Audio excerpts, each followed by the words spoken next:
Both the state and tribes agree law and order and public safety are what's at stake in the Oklahoma case argued today in the U.S. Supreme Court. But they have a very different idea on how that should be attained. News on 6's Alex Cameron has details from our independent Washington bureau. Well, this case, Oklahoma versus Castro-Huerta, poses the question, in the wake of McGirt, does the state have the authority to prosecute non-Indians who commit crimes against Indians in Indian country?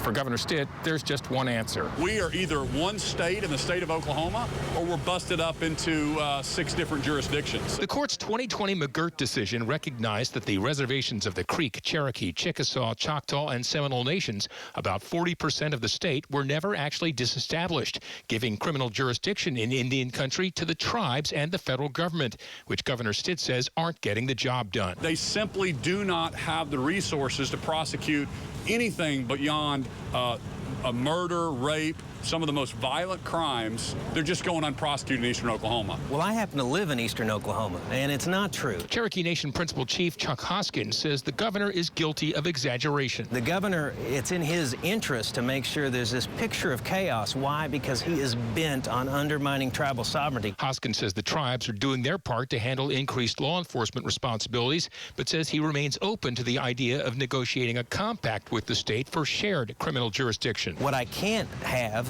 abide is the governor of the state of Oklahoma going into the Supreme Court and saying upset years of settled law just because he can't see a world in which tribes in the state can work together. Justices probed the arguments on each side, but gave no clear indication of how they will rule. The governor says he feels good about the case, that the facts and the law are on their side, but that's precisely what Chief Hoskins says, adding that he believes they will win.